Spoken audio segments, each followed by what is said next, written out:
The river was little more than a bruised ribbon in August, a shallow mirror for the furnace sky. Jonah Maddox followed its bend each evening the same way a man fingers the edge of an old scar. Testing, not healing. Dust rode his boots.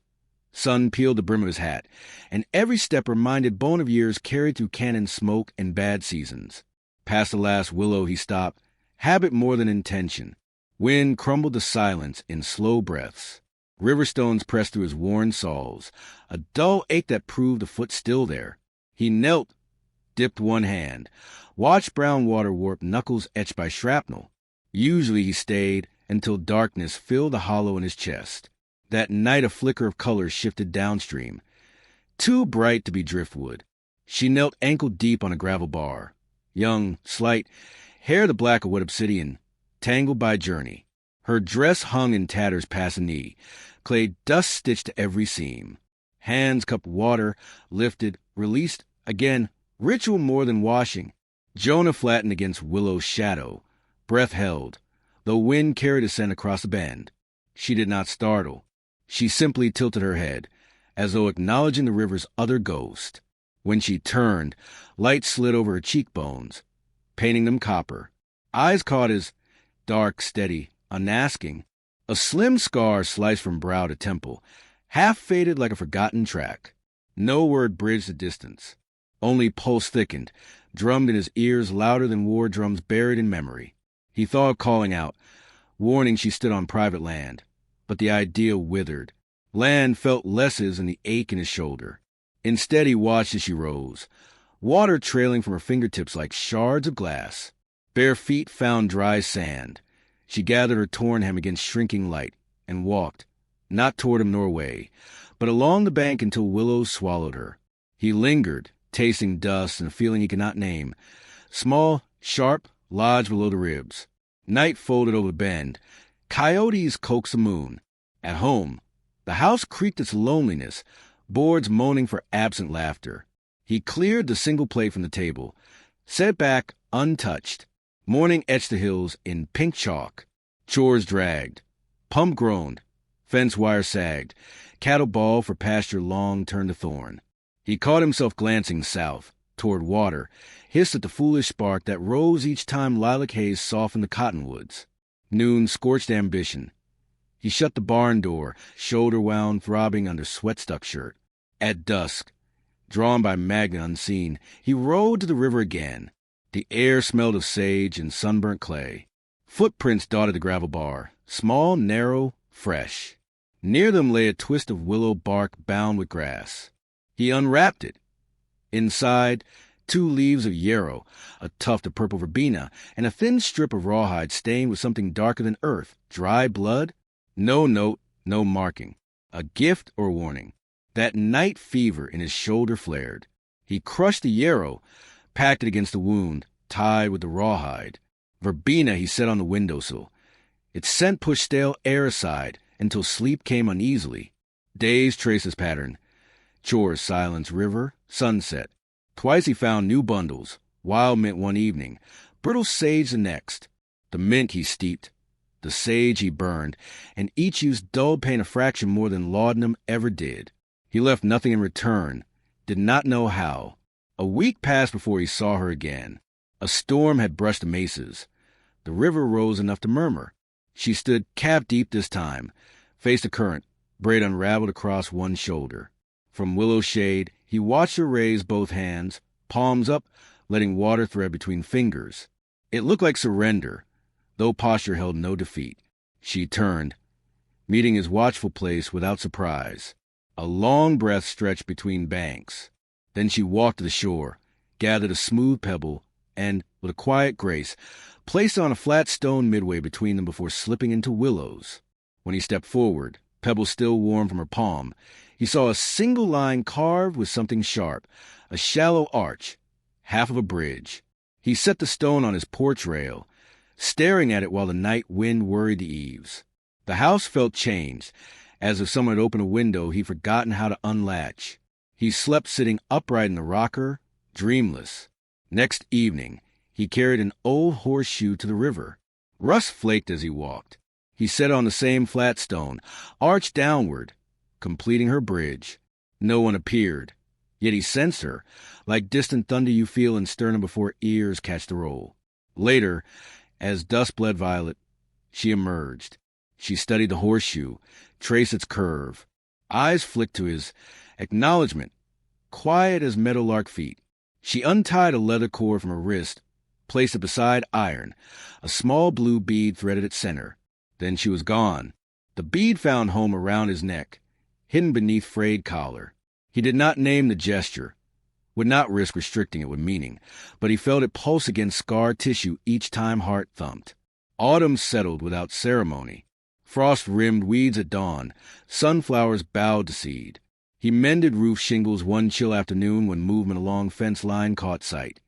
Her silhouette, hands lifting a broken slat, sliding it into true before stepping back to vanish behind cottonwoods. No payment asked. The land breathed easier. That evening, for the first time in 10 years, he lit a second plate at supper. Though it remained empty, the lamplight seemed less lonely for the waiting place. A month later, river ice skin-thin over calm reaches. He found her kneeling by an eddy, palm pressed to the fragile lid, as though listening for water's slow heart. Snowflakes drifted, died on her hair. He broke habit, approached her within 3 paces. She looked up, neither startled nor inviting, then drew a finger across the ice, etching another half-bridge. He crouched opposite, used a nail's point from his pocket to complete it. Iron scraping crystal, soft final. No words, only breath frosting between them, mingling for a heartbeat before wind carried it downstream. Winter's first real snow came that night. He banked the stove, listened to flakes tick roof tin, beads stirring at his throat. Tomorrow he would ride fence, check stores, prepare for deep cold. But sleep found him sooner, wrapped in quiet that felt less empty and more like soil waiting under snow. Outside, river slipped beneath its thin shield, keeping secrets for spring. On its far bank, faint footprints filled with white, yet their direction remained clear. Always returning, always leaving, tracing silent witness to a heart not yet dead, beating steady beside cold water, waiting without expectation, alive despite itself. Part 2, quiet return. Sun scraped frost off the valley each morning, but left a dull glaze on Jonah's porch rail. He ran his thumb over the blue bead at his collar, half wondering if it would warm beneath callous skin or stay as cold as river stones. The wound under his shoulder blade hurt less. He blamed the bead, the yarrow, or maybe the simple fact that he now walked to the river for more than checking depth. Day after first snowfall, coyote tracks stitched the bank. Jonah followed them until they vanished near a willow where bark had been stripped, clean, deliberate. At the foot of the tree lay another grass bundle. Inside, dried rabbit brush, 2 rose hips, and a slim, folded square of buckskin. He opened it. A tiny charcoal sketch marked the center. His house roof, the river's bend, a small cross-hatched square farther up the bank. Unknown. The message tugged like reins. He saddled the mare and rode to the drawn place by noon. A half-collapsed line cabin he hadn't entered since before the war. Door hung crooked, hinges grinding. Inside, rafters sagged, but on the rough table stood a clay cup holding water, surface frozen to glass. In the ice, pressed like a fossil, waited a single prairie star blossom, the last autumn bloom. He knocked the cup over, ice cracked, flower freed, limp yet unspoiled. He set it in his palm until melt dripped through his fingers. Nothing else in the cabin spoke, but he left feeling as though a voice had greeted him anyway. Evenings shortened. He fixed the leaning fence rail she'd touched, sanded the splinters smooth. At dusk, he carried 2 cups to the porch instead of 1, poured thick coffee into hers though she was nowhere in sight. Cattle lowed, the sky purpled, steam coiled skyward from both mugs. On the 7th night after snow, a fresh track crossed the pasture. Bare human heel, toes spread against crusted white. He followed the prints with lantern in hand until they vanished at the river. She stood midstream on a sandbar, moon glazing her hair silver. Water swirled ankle-high, black and quick. The current hissed under thin ice shelves. Each hiss matched the throb in Jonah's shoulder. He should have called a warning. Ice, cold, depth. His throat refused. Words felt too sharp for such a still frame. Instead, he waited while she leaned down, rinsed her hands again, then cupped water, letting it pour over the scar at her temple. When she faced him, he lifted the lantern half an inch. Invitation or salute? He wasn't sure. She stepped back to shore, boots left on the bank like guardians. Bear saws pressed snow without flinch. Moon cast their shadows long across the drift. She reached into her satchel, removed 2 lengths of willow cord. One she looped around her wrist. The other she offered, stretched between thumb and finger. He hesitated, then slid his wrist through. No knot, just tension. Soft, enough to feel each pulse through bark fiber. A slow walk followed, silent, parallel, cord sagging loose in the middle. At his porch she paused, untied herself, left his half looped like a new seam in his coat. Before she turned away, she pressed her palm to the rail where frost feathered the wood. The imprint lingered after she vanished among shadows. Snow thickened next week, burying fence posts to the 3rd strand. Jonah chopped oak until hands cramped. Returning from the woodlet, he found her again. This time crouched beside the shallow well, fingers tracing the rope that rasped against crank. She did not look up when he approached. Instead, she dipped a tin ladle, shattered the skim of ice, lifted water, and drank. Then she motioned to the bucket, to the house. Question. He nodded. Together they hauled pails, water sloshing onto boots, freezing near instantly on leather. Inside, stove glowed. She peeled off wet sleeves, hung them near the heat. He set a second chair by the fire, unsure if offering or habit. She sat, toes inches from coals, shoulders curved with fatigue he recognized from long marches years back. He ladled stew, beans, dried venison, chili pepper. No words. They ate in rhythm. Lift, chew, swallow, sigh. Later she unfolded a square of rawhide, laid it on the table. On the surface, drawn with coal, a rough plan. Well, river, line cabin, a circle around camp indicating cleared snare paths. She tapped each symbol, then tapped her chest, offering knowledge. He pointed to the half-built corral on the map edge, tapped his chest in reverse, his domain. They sat back, map between them. Territory minus fences, minus war.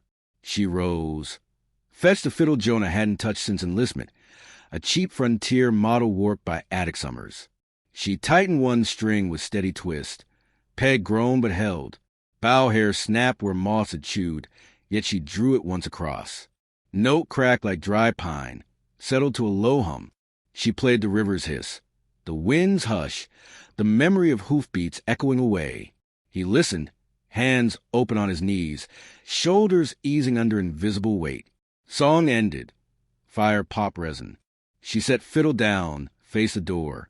Jonah's chest tightened, fearing the click of latch, the retreating hush. Instead, she poured 2 fingers of creek water into his mug, pressed a spruce needle onto its surface. A tiny green boat. She nudged the mug toward him. Drink life, not sorrow. He swallowed. Pine tang burned sweet down a throat long starved for sap. At the threshold, she paused, lifted the willow cord still looped on his coat, tugged gently, reminding him the link remained.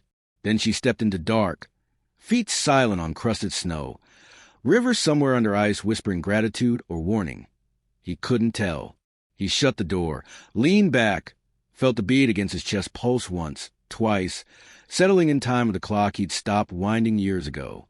Outside the wind shifted, smelling faintly of thaw though full winter lay ahead. Yet the scent was real, and the house no longer creaked like it was tired of standing. He banked the stove, laid down, and dreamt, not of cannon, not of graves, but willow bridges spanning cold currents, held together by blue beads and quiet hands. Part 3, Flood Memory. Winter receded under a slow breath of rain. Drift shrank, exposing gray grass in the river, once a bruised ribbon, now flexing, restless, green with meltwater from unseen heights. Jonah smelled it before he saw the rise, wet iron and pine sap twisting through dawn air. By midday the current licked higher, tugging willows like a dog straining a leash. Fence stakes nearest the bend trembled. He hauled rocks from the south draw, lining the bank in a stagger wall. Each stone thudded against clay, echoing in the scar beneath his shoulder.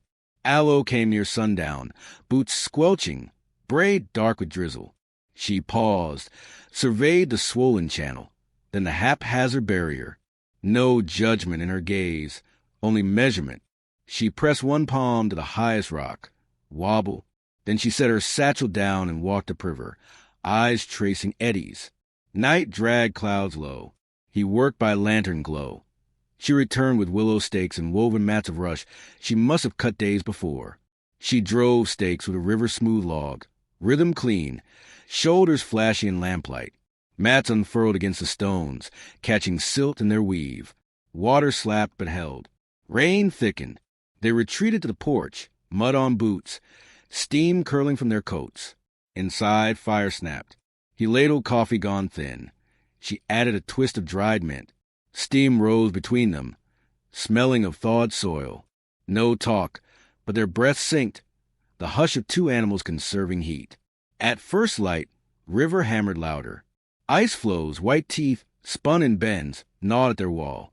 Jonah's pulse hitched. Memory flared of another river swallowing another wall, taking wife and child, leaving bones in water's roar.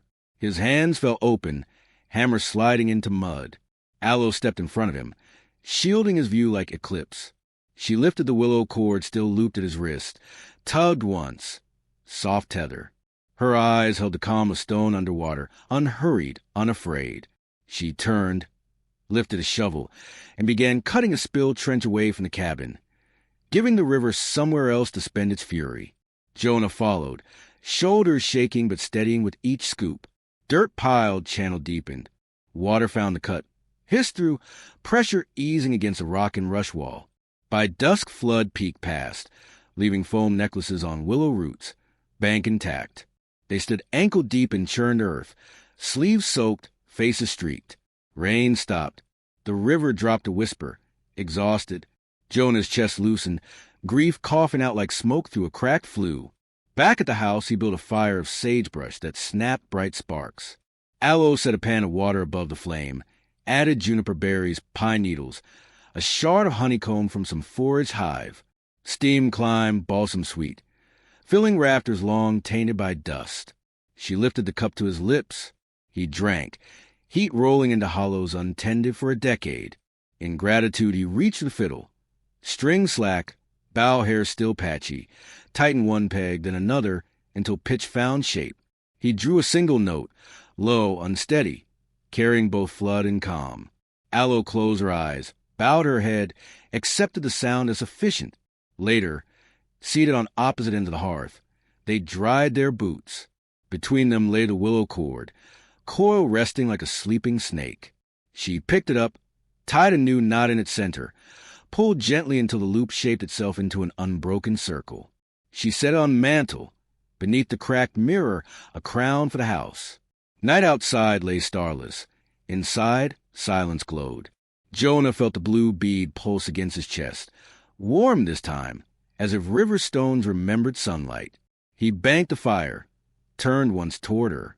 She met his gaze, lifted two fingers to the scar at his shoulder, then to the place over his heart. Not question, not pity, just witness. He slept dreamless for the first time since cannon thunder. In darkness the river purred, respectful, leash slackened. Morning arrived clear, light sliding over new banks like blessing oil. Along the fresh trench, puddles glinted. Willow mats already held fistfuls of silt, promise for spring roots. Aloe knelt, pressed her palm to wet earth, then opened her hand to him. Inviting touch. He crouched, let fingers sink beside hers. Mud cool, pulse warm. Proof of life returned. Above them a hawk spiraled, sharp against blue. Jonah rose, squared shoulders no longer welded by pain. He didn't know the next labor or the next flood, only that two sets of hands would answer it, and that when the river spoke again, it would find him listening. Not from fear, but from knowing he no longer stood alone on its bank. Part 4, Night Fire. Autumn collapsed into one hard frost. Grass turned brittle under a moon thin as a knife. Jonah stacked split oak on the porch, breath curling into the dark. In the valley, coyotes held their voices, a silence too wide, too deliberate. Aloe paused at the doorway, head tilted like a doe catching gun oil on the wind. Midnight, Horse hooves muffled, counting 4. Lanterns bob beyond the corral fence. Gold eyes sizing cattle. Strangers, leather coats gleaming with bear grease. Rifles loose across saddles. Poachers hunting easy meat before snow sealed the roads. Jonah's pulse hammered. Memory of uniforms, bayonets. Orders shouted in smoke. Hand found the Spencer rifle mounted above the hearth. 10 years untouched. Metal cold as river ice. Aloe tugged his sleeve once, then vanished into night, feet silent on frost. She reemerged carrying a bundle of dried sage, sweetgrass, and a broken horseshoe crusted with tar. At the porch edge, she crushed herb under heel, packed it into an iron skillet. Set the tar shard atop, doused with lamp oil, ritual swift, certain. A match sparked, resin hissed, exhaled a thick cedar smoke laced with bitter sage. Smell that claws sinuses, blinds eyes. She lifted the skillet by its warped handle, motioned Jonah toward the barn. He moved along the house shadow, rifle low, keeping her silhouette between smoke and moon. The poachers dismounted near the pen, soft curses traveling on cold air. Steam from their horses coiled silver, cattle huddled, uneasy. Aloe knelt, slid the smoking pan beneath the gate gap. Wind obeyed, shoving the cloud toward intruders. First man coughed, waved glove across his face. Camphor sting punching tears from his eyes. Second stumbled, rifle but clanging fence rail. Horses jerked against reins, rolling whites of eyes, nostrils flaring at the bitter stink. Jonah raised a Spencer, sighted moonlit metal. Shot angled into frozen dirt, a warning crack that slapped canyon walls. Echo bent the poacher's will. They scrambled for saddles. Another shot sliced air above their hats. Horses bolted, hooves drumming panic down the wash. Lantern dropped, snuffed against snow crust. Smoke thinned. Aloe tipped skillet. Doused embers with creek water hauled earlier. Steam sighed upward, victory exhaling. They stood beneath frost-stiff stars, breath mingling, listening to hoofbeats fade into nothing louder than an owl's wing. Jonah's shoulders shook. Adrenaline, relief, the aftertaste of war without bugles. He lowered the rifle, hands oddly steady. Back inside, fire roared bright. Aloe unwound a strip of buckskin, revealing salve of pine pitch and bear fat.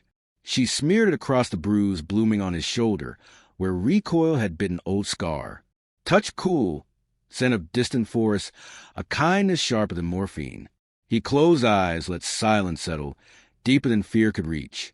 She cleaned rifle metal with sage ash, oils it with melted tallow, replaced it on pegs. Gesture said, "Keep it ready, but only at warning's edge." Later, she drew shapes in hearth soot.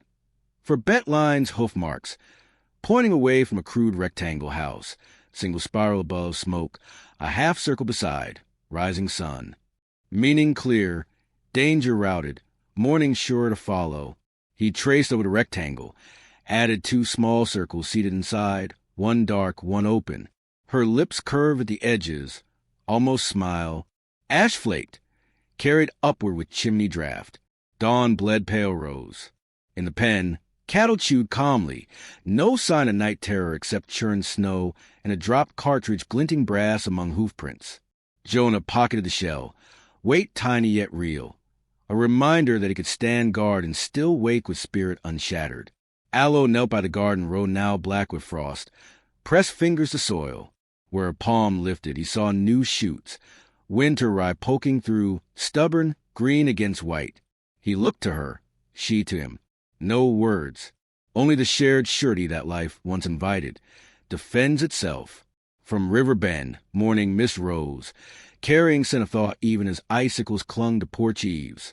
Jonah felt the beat against his chest warm again, steady rhythm matching a heart no longer hiding behind scar tissue and rusted memories. He breathed in wood smoke, sage, the faint sweetness of rye, breathed out the last remnants of night fire, ready for whatever quiet the next sunrise might hold. Snow melted by inches, not storms.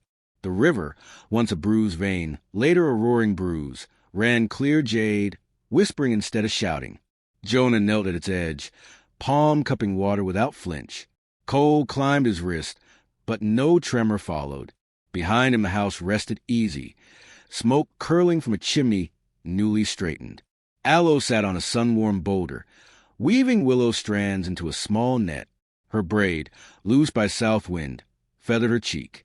Now and then she lifted eyes to him, not question, not claim, simply presence. He answered with a slow nod, as if words might wake ghosts better left adrift. They had turned the frost-black garden into 4 neat beds. Winter rye now knee-high, sunflowers sprouting in guard rows, a crooked trellis waiting for beans. Each dawn he found fresh prints along the soil. Deer, quail, sometimes Aloe's bare feet, toes pressed into damp loam like signatures. One noon he discovered her under the barn eaves, studying a battered crate. Inside, a single gray seed, large, ridged, wrapped decades ago in wax paper-marked cotton, red leaf. A curiosity Mary had ordered but never sowed. Aloe weighed it in her palm, then pointed to the riverbank where silt lay thick from a flood. He shrugged, followed. They dug a shallow pocket beside a half-buried willow root. Aloe placed the seed, covered it, spoke a breath in her own tongue. Jonah pressed thumb to the mound, sealing the vow. Neither expected bloom soon. That wasn't the point. Planting was enough.